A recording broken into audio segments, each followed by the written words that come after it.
iso tak sawang nanging neng ati tansah kelingan manise janji janjimu kuwi marani ati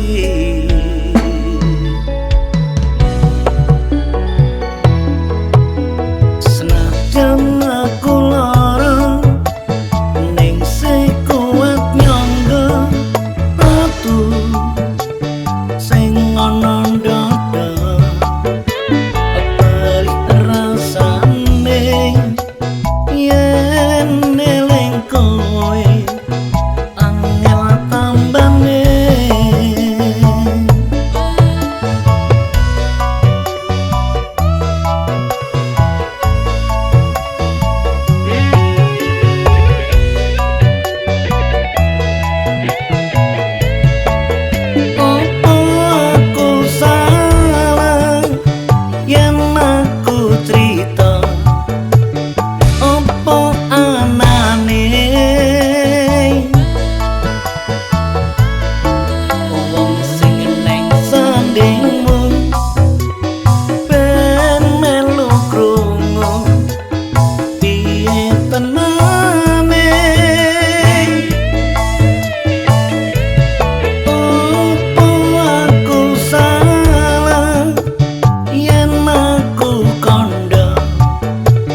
Madiun Ngawi kenanganku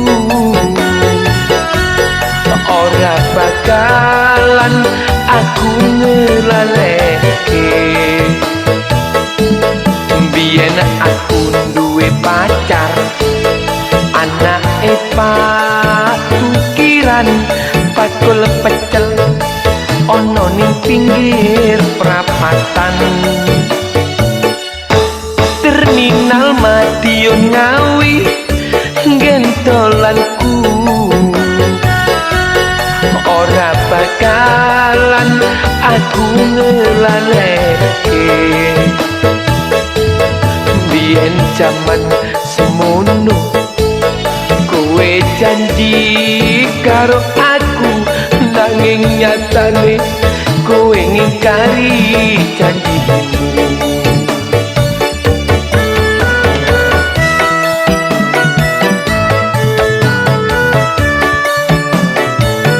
Yen aku kangen karo sliramu, tak sawang-sawang fotomu ning dompetku. Yen aku kangen karo sliramu, tak elus-elus fotomu ning dompetku. Apa kowe ra krasa tak batin saben dina ra bakal ilang fotomu ning dompetku. Apa kowe ra krasa tak batin saben dina ra bakal ilang jenengmu ning atiku.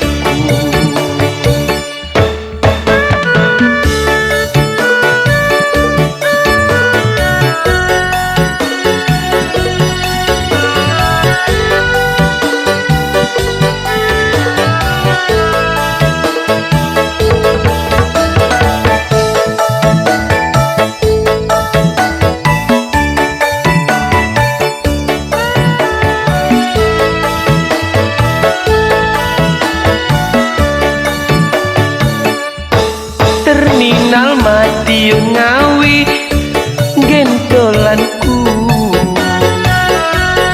ora bakalan aku ngelaleke. Biyen jaman semono kowe janji karo aku, nanging nyatane kowe ngingkari janjimu.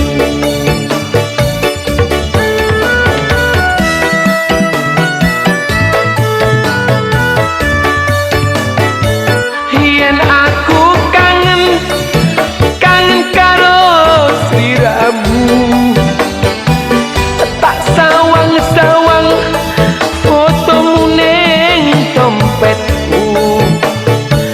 Yen aku kangen karo sliramu, tak elus-elus fotomu ning dompetku. Apa kowe ra krasa tak batin saben dina ra bakal ilang fotomu ning dompetku. Apa kowe ra krasa tak batin saben dina ra bakal ilang jenengmu ning atiku.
kananku cahayu antenono tekaku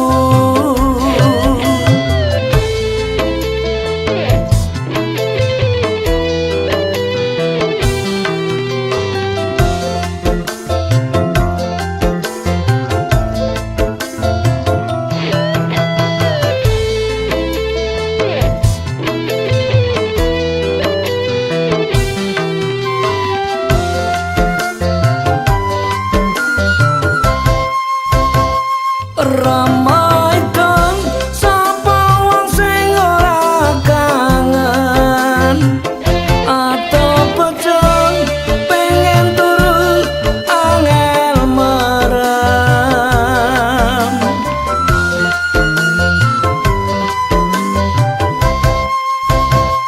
ramai dong sapa wong sing ora trenyong raka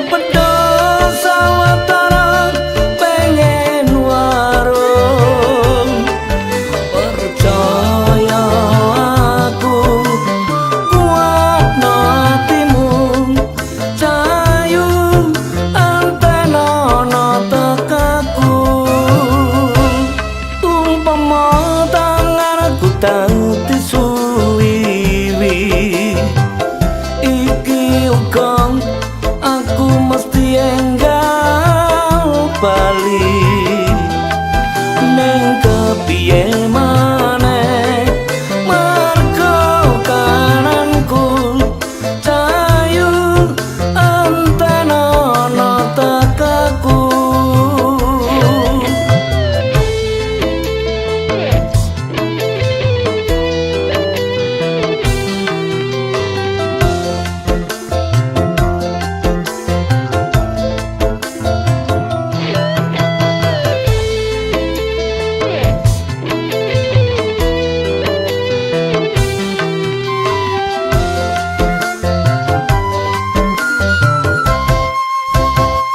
ramai dong sapa wong sing ora kangen atau bojo pengen turu angel merem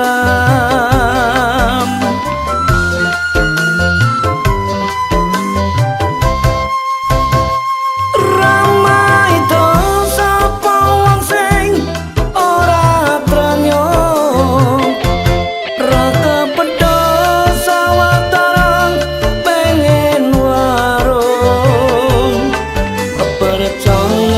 aku kuatno atimu cahayu antenono tekaku umpama tanganku tanti suwiwi iki ukang aku mesti enggal bali neng kepiye maneh mergo kananku cahayu antenono tekaku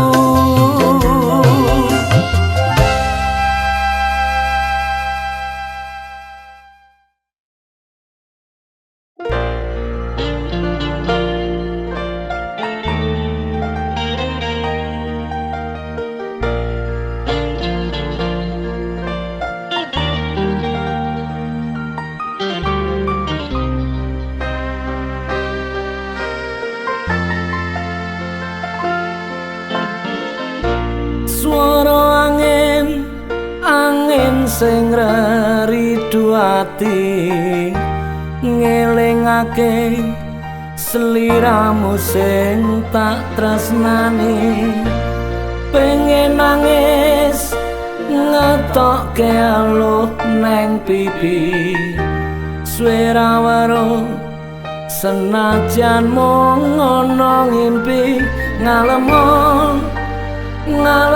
neng dadaku tambah nono rasa kangen ning atiku ngalem neng aku ben rada dalu banyu langit sing ana dhuwur kayangan watu gedhe kalingan mendunge udan telesono watine wong sing kasmaran setya janji seprene tansah kelingan ademe gunung Merapi Porba melu krungu swaramu ngomong ke apa ademe gunung Merapi Porba sing neng Langran Wonosari Yogyakarta.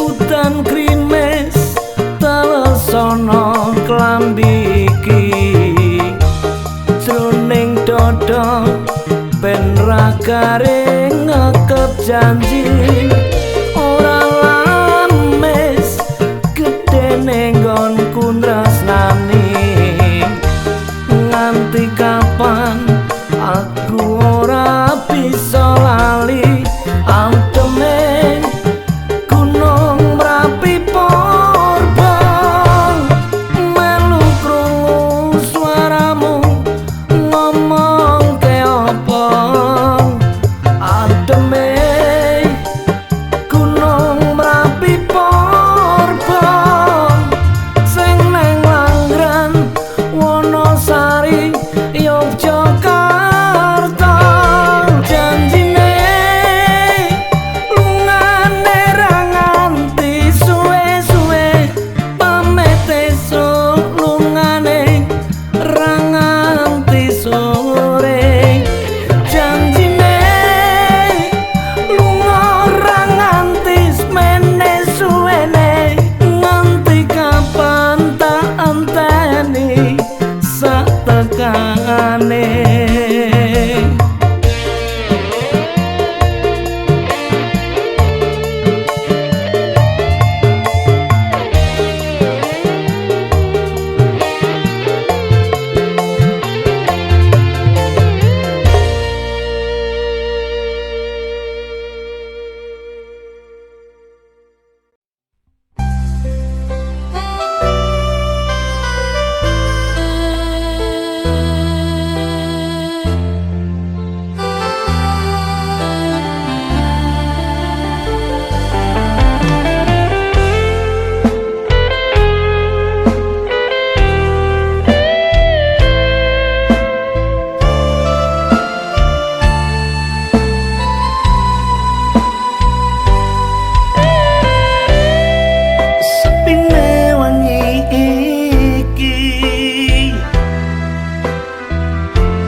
Neng Nigeri kowe ra bali apa aku salah nalika urip sak omah rembulan sing ilo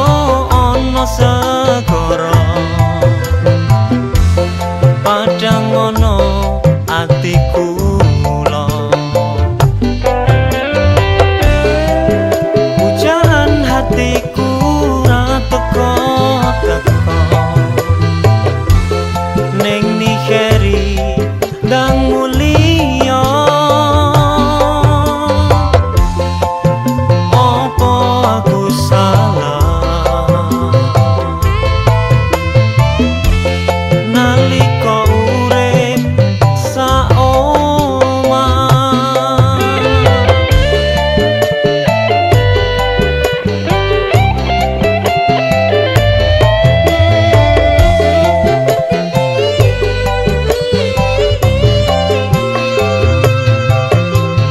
Aku nangis, aku kangen, janjimu mbiyen kowe seneng. Ning mikiri tak enteni kek mulya ning kene aku ngenteni.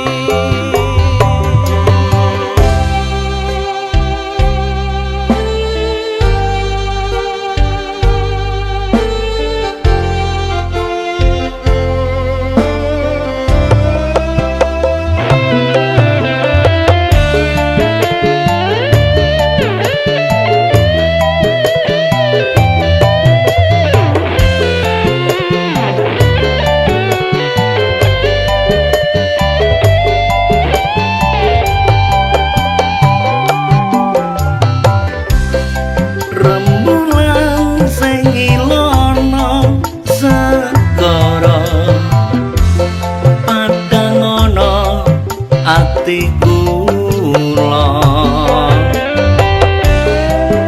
Pujaan hatiku ra teko-teko ning mikiri ndang mulya. Apa aku salah nalika urip saoma.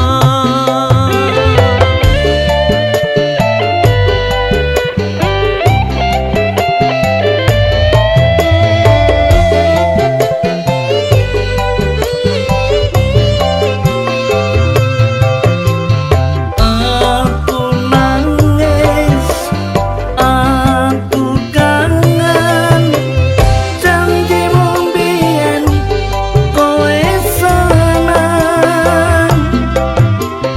Ning mikiri tak enteni kek mulya ning kene aku ngenteni. Ning mikiri keenggal bali.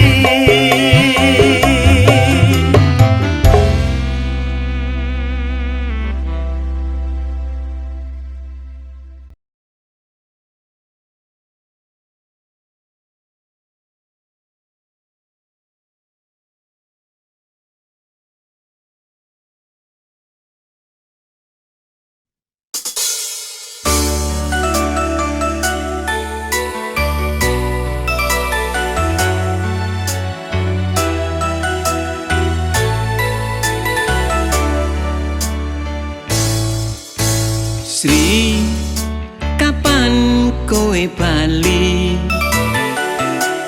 Kowe lunga ora pamit aku. Jarine ning pasar pamit tuku trasi nganti saiki kowe durung bali. Sri, apa kowe lali janjine sehidup semati? Aku ora nyono kowe arep ngono, lara atiku lara.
guntur kaya atimu saiki kowe lali karo aku.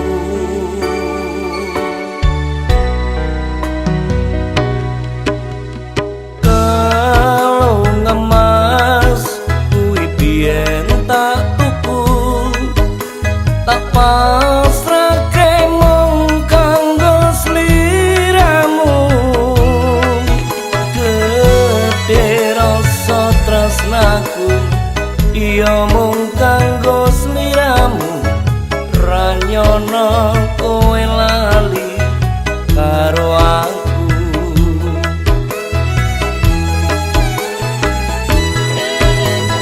Loro atiku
meneh iki pancen nasibku kudu nandang lara kaya mangkene remuk ati iki yen neleng janjine orang ngira jebul lames wae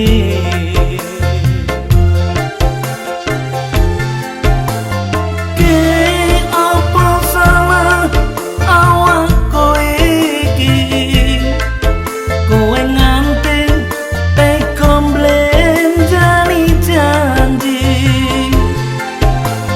apa mergo kanan uripku iki mlarat bondong seje karo uripmu aku nelongso mergo kepacut tresno ora ngira saikine citra aku nelongso mergo kepacut tresno ora ngira saikine citra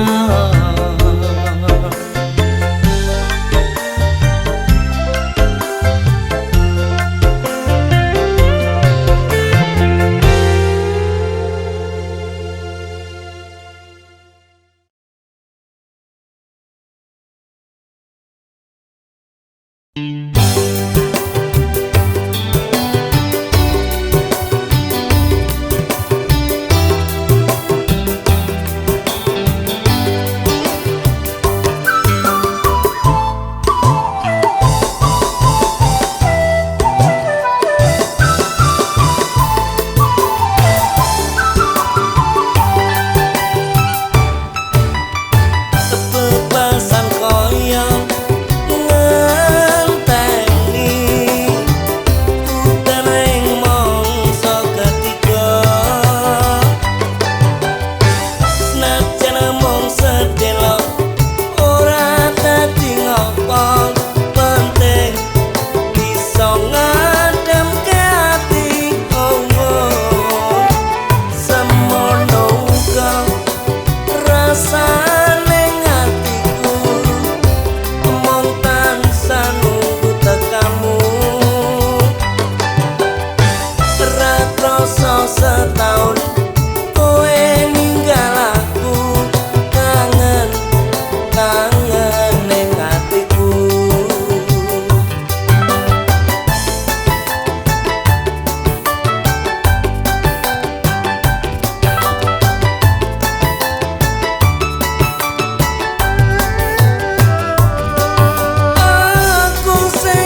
sojo sujono ojo nyeksa raga tresno kuwi mesti ana godhong mawa sing neng dodong enggal dileramno ya ben tentrem kaya dek semono.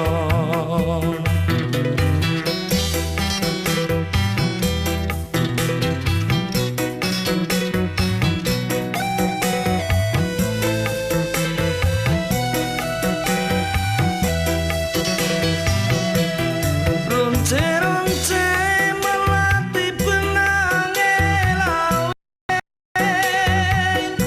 tupos klopo sing elengke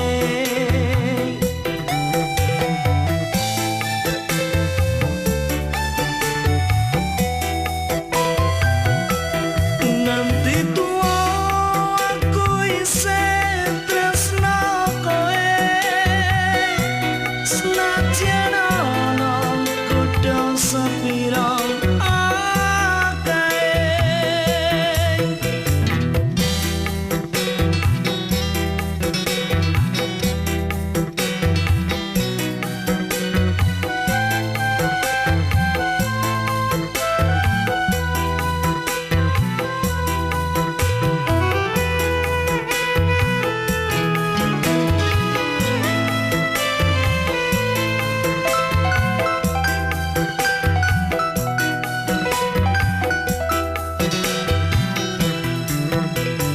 aku wis ngaku salah kondo sanyatane saka ati ramong ana lambe geni sing ning ati enggal disirami ya ben adem kaya dek wingi.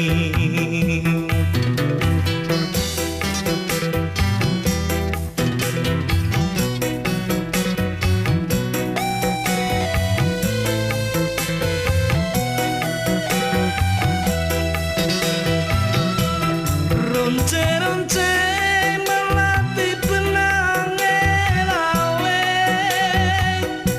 upos klopo iseng elengke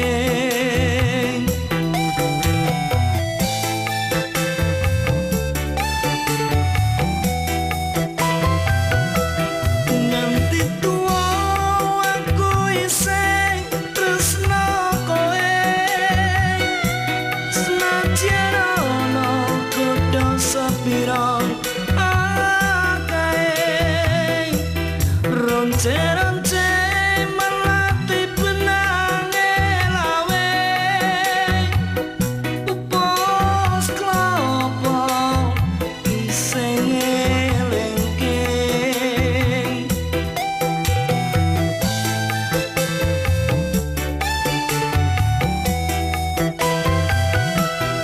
nanti tua aku isih tresno kowe senajan ana kudu sepiro akeh.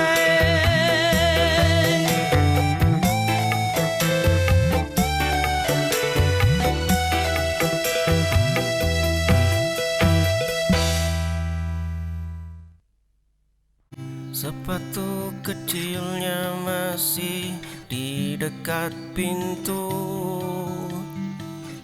Koper pakaianmu sudah tidak ada di situ. Mainan kayunya retak di lantai bisu. Kau pergi tanpa menoleh ke arahku. Dulu kita berjanji menjaga jemari mungilnya. Kini kau mengemas barang dan melangkah saja. Hari ini dia kehilangan senyum hangat ibunya. Esok benci akan tumbuh menggantikan tawa. Sepatu kecilnya masih di dekat pintu. Koper pakaianmu sudah tidak ada di situ. Mainan kayunya retak di lantai bisu.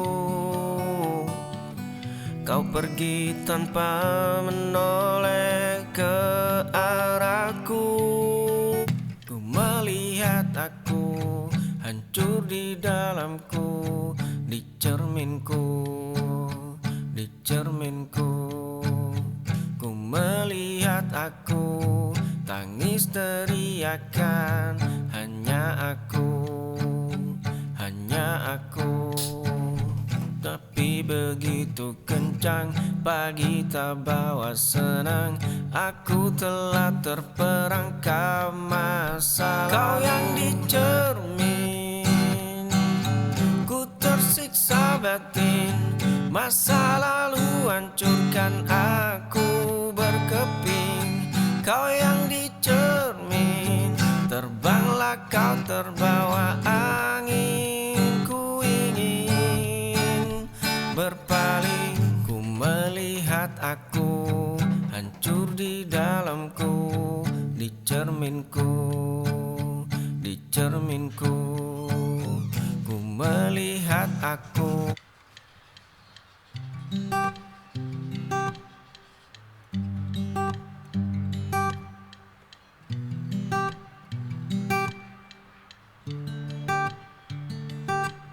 Aroma kopi menyapa pagi. Langkahku terhenti di sudut ini. Pandang senyummu di balik meja damai. Setiap cangkir yang kau sajikan ada rasa yang tak tertahankan. Oh nona baristaku, buatkan kopi untuk aku yang terpesona ini. Oh nona baristaku, biarkan aku kagumimu, kalau boleh ku memilikimu.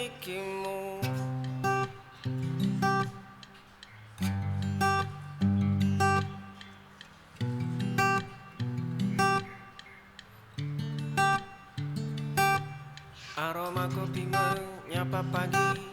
Langkahku terhenti di sudut ini. Pandang senyummu di balik meja damai.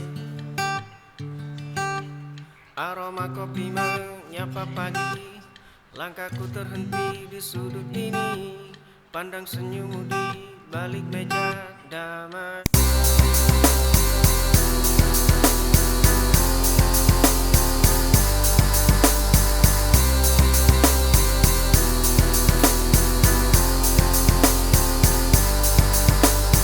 Lampu kamar redup, kopi mendingin di meja. Ponselku bergetar, nama kamu muncul di sana. Dulu kita berbagi tawa. Kau tikam aku dari belakang. Kawan baik berganti lawan. Lampu kamar redup, kopi mendingin di meja. Ponselku bergetar, nama kamu muncul di sana.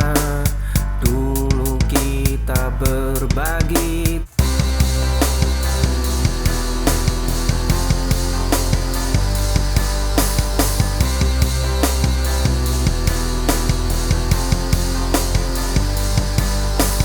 Pintu terbuka tanpa harus mengetuk.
hari dua hari aku sudah kata menanti.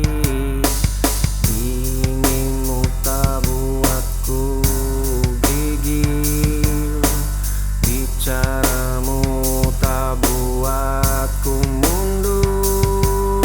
Lihat caraku bertahan, menjagamu dari kejauhan. Tak perlu banyak bicara, biar waktu yang bersaksi.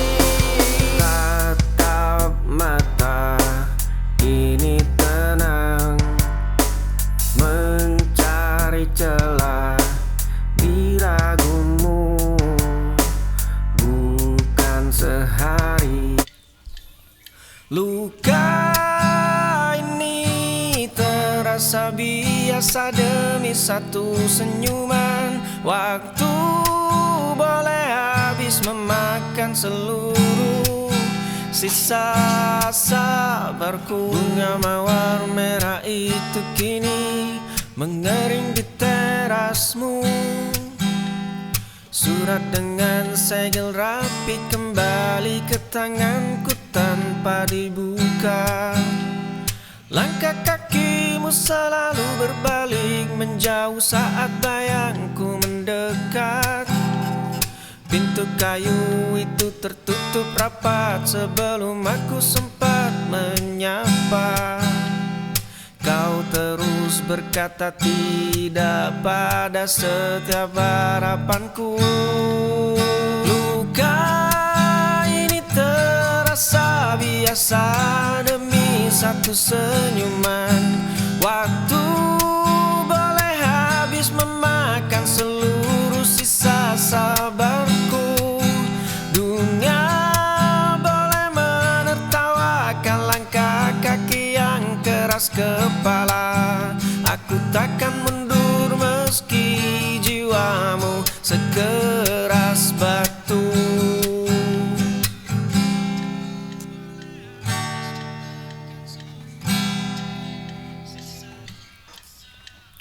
Bunga mawar merah itu kini mengering di kamar sepi meraba gelap malam. Meja kayu menyimpan satu rahasia. Dulu kita berjalan berpapasan, mata jernih bagai telaga tenang. Rambut hitam jatuh di bahu, jemari lentik menyentuh dagu. Hanya kertas ini yang ku miliki.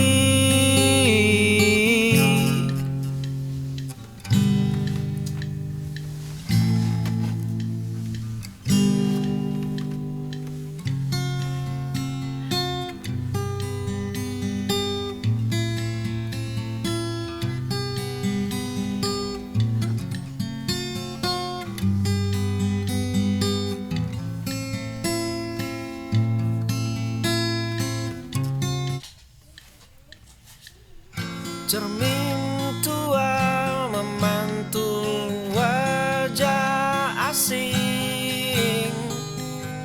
Langkah kaki berhenti di persimpangan. Aku mencari di balik keramaian. Lapis topeng perlahan mulai retak. Arah baru menanti di ufuk.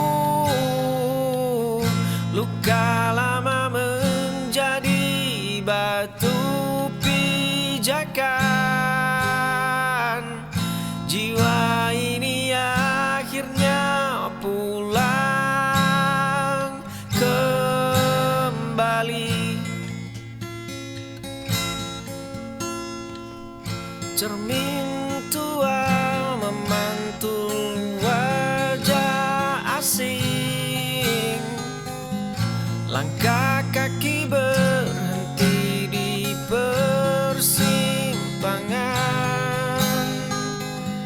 Aku mencari di balik keramaian. Luka lama membekas di telapak tangan kiri. Semua itu hanya benda mati tanpa arti. Dulu badai itu meruntuhkan seluruh atap. Ini tentang selembar halaman yang telah menguning. Ini tentang detak jam dinding yang terus berdenting. Ini tentang runtuhan puing yang tak lagi penting. Langkah kaki ini sudah melompat ke babak tebing. Luka lama membekas di telapak tangan kiri.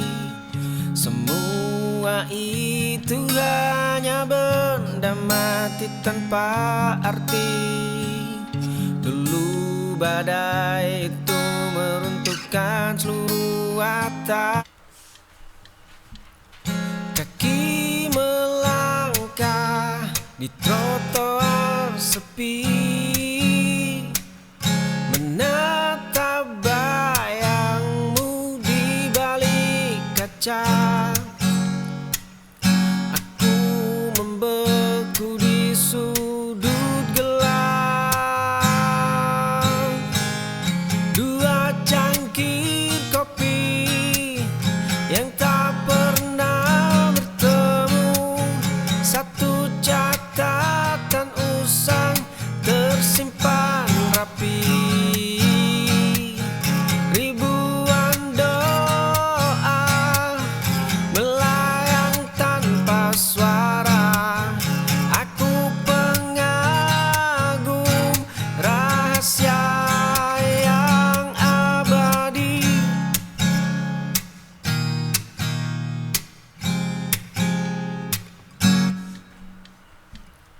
Kaki melangkah di trotoar sepi, menatap bayangmu di balik kaca. Aku membeku di sudut. Cangkir kopi ini mulai mendingin. Asapnya hilang di bawah angin sore. Gumpalan awan berarak sangat lambat. Kertas kerja itu ku biarkan terlipat. Saatnya melepas semua beban pundak. Semburat jingga menyentuh permukaan kulit. Dedaunan kering jatuh tanpa suara. Burung-burung terbang kembali pulang. Detik ini hatiku terasa lapang. Cangkir kopi ini mulai mendingin. Asapnya hilang di bawah angin sore.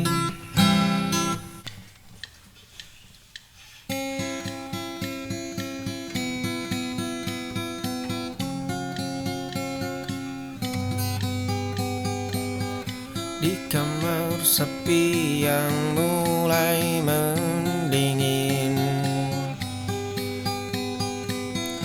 kulihat meja rias penuh debu.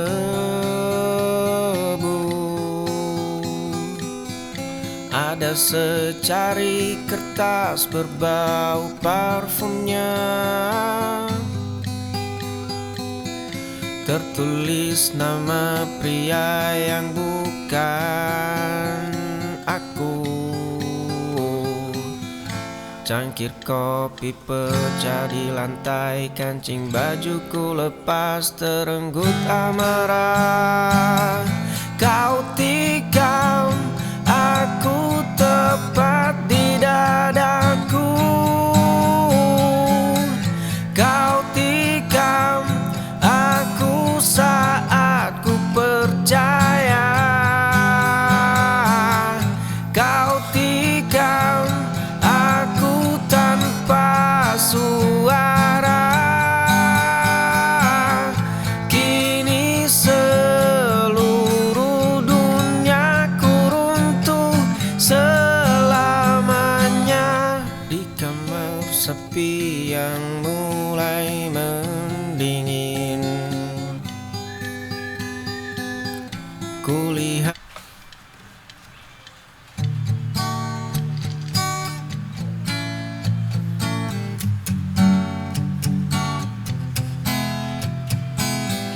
kemarin sepasang sepatu tua mulai melangkah. Debu jalanan perlahan menghapus jejak yang tertinggal. Malam mencengkeram hamparan aspal yang sunyi. Tikungan tajam menyembunyikan semua kenangan lama. Angin dingin malam menusuk hingga ke tulang. Koper tua ini menyimpan sisa hidup yang baru. Langkah kaki ini tidak akan pernah berbalik. Kemarin sepasang sepatu tua mulai melangkah. Debu jalanan perlahan menghapus jejak yang tertinggal.